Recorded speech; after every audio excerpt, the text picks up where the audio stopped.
The latest Pompey news, updates every day from the Pompey Sound news desk. Even as the Pompey team bus was heading north through the rain towards Preston, a journey logged at 5 hours and 4 minutes by Google Maps, so the Lancashire Post was polling Preston fans for their reaction to Preston's transfer activities. It seems the Deepdale juries are out on Callum Lang, the consensus being that he is an excellent footballer who brings creativity and energy, but most of those whose opinions are aired place a question mark over his injury record. Callum, who was anxious to go back to his home territory and is now playing his football a short ride away from his beloved Merseyside, has yet to make public comment about either leaving Pompey or his homecoming. In addition, there is understandably no word on whether he is either eligible or fit enough to play on Saturday, and Pompey are likewise keeping a closed book on the eligibility of their new players, and which, if any of them, will be turning out in their kit either for the start of the game or to take their place on the bench. Yes, there is a small irony and nothing significant in the fact that Callum Lang hasn't been a Preston player for more than 20 minutes when all of a sudden Pompey show up at the door. But we'll come back to that in another place. Team selection for the Preston game. It seems most likely to most of us that Colby Bishop is not going to be fit. It looked a nasty injury, whatever it was, and we know that a scan was taken, but we haven't had much in the way of concrete feedback from the club on that. Again, they're playing their cards, understandably, close to their chest. If he doesn't play, and he was seen in a boot after the game, if he doesn't play, that opens the door for Mackenzie Kirk to start, or, slightly riskier, but possibly Jacob Brown to wear the metaphorical number 9 shirt, or for Gustavo Caballero to play as a central striker, which apparently he has experience of doing. And these are both experienced footballers in their mid-20s. No, actually, I think, Jacob Brown is 25. Caballero is also 25. So these are experienced men who've played football towards the highest level. So we're not taking a risk with any greenhorns. No offence to Mackenzie Kirk, but he doesn't have anything like the experience of those two guys. So we could be seeing an interesting team announced, or seeing on our phones at 2 o'clock. 1 minute past 2. It's just occurred to me, just to remind everybody, not that it makes the slightest bit of difference to anything, but the kickoff on Saturday will be at 1 minute past 3, as will all the football games for the next month or so kick off 1 minute later than their normal scheduled time. So instead of 7:45s, there'll be 7:46s, and so on. And this is all to raise awareness for a charity which is promoting people getting used to learning how to operate these defibrillation machines which save lives. And because we've had fatalities at home and away games, Pompey are, I think, very fresh with the understanding that it is worth everybody knowing how these machines work. But having said that, back to team selection at 1 minute past 2, meticulously posted by Pompey's media people, will be the team sheet, complete with the starting 11 and the subs, of course, and it will, once again, it always does, but particularly on this occasion, make for fascinating reading. Football League World's Ipswich fan pundit Adam has provided thoughts over the most recent postponement of the away clash with Portsmouth and whether a punishment should be in order given it is the second time that this has happened. I have to step in at this point. Normally one of our AI robot news readers would deliver what it is that this Ipswich fan pundit Adam has to say. It's published on the website Football League World. It's calling for Portsmouth to be punished. I have to jump in and read it to you because it is such an ungrammatical, ill-coordinated piece of journalism that the robot cannot recognise it. So this is what Adam has to say. And I'm not going to insult him by using an Ipswich accent. I'm going to do him the decent thing and read it properly.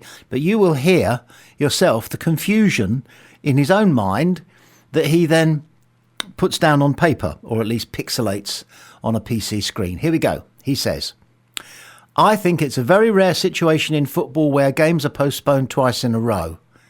And I really feel for the fans who had started travelling down. At least this time it was called off with a bit more time in hand, but I think there has to be punishments by the EFL if this happens, whether that's fines or maybe not, as extreme as point deductions." That was all one sentence. You kind of get the gist, don't you? You can also see why a robot went, what? Nah. He goes on.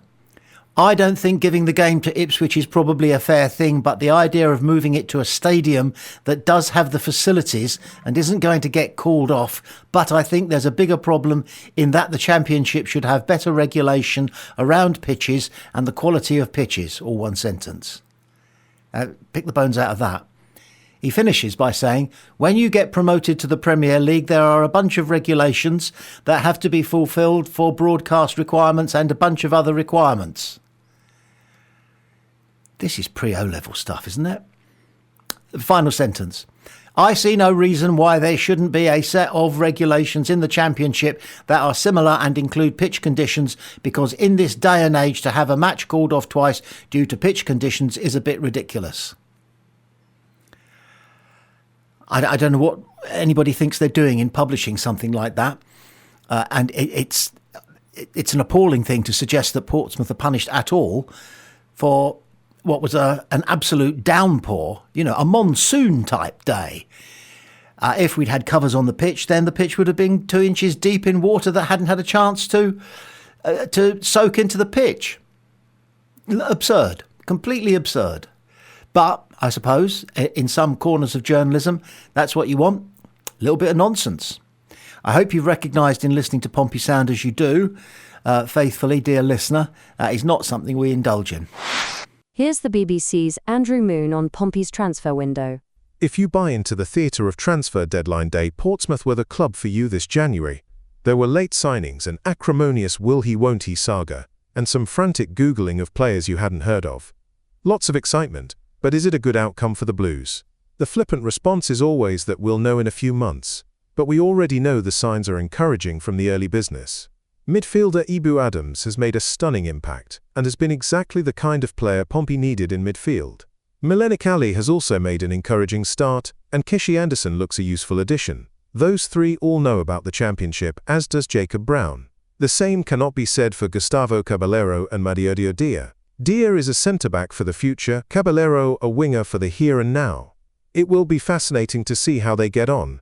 Nico Schmid has been a brilliant addition, but other recent overseas signings have found life tough in the Championship. It's an excellent piece, and it comes highly recommended by Pompey Sound. He's a professional. The piece is beautifully crafted, it's measured, it's intelligent, and there is a revelation in it, which was mentioned just now by our voice for Andrew, and that is that there was one aspect of the transfer activity was acrimonious, which we hadn't spotted, had you? It turns out that Moon believes that the Lang saga was turned acrimonious. There was some bad blood, and one can only speculate as to what that might be. Later on in the piece, and I strongly recommend you go to BBC Solent's website and read it in full, he talks about the possibility that Lang might have to turn round and come back down the M6, as though his heart was so set on a move back home for him that he'd more or less done it, and he was just waiting for the ink to dry on various pieces of paper, metaphorically speaking. And he was possibly miffed that Pompey kept holding out and holding out and holding out for more, for a bigger fee, which is what you do. What did he expect? Pompey would go, oh, you want to go? Oh, OK, we'll charge him 7 and 6. No. Business is business. Football is business. It's show business and business. So Pompey held out for the best possible fee that they could get. But the implication by Moon appears to be, and I could have this totally wrong, because he doesn't specify which of the transfer dealings turned a little bit acrimonious. He does point the finger at the fact that John Messina was relatively quiet about Lang going once that going had been confirmed. I think Moon says something along the lines of, it wasn't the oft-used terse 10-word sentence thanking the player for their service and wishing them luck in the future. There was a bit more than that, as you would expect of John Messina, because he's adroitly diplomatic about everything. But it is an interesting take, and an angle that we hadn't spotted, had you, on Pompey's transfer window, that one of the transfers, and again it's not specified which, but we think he's talking about Lang, turned acrimonious.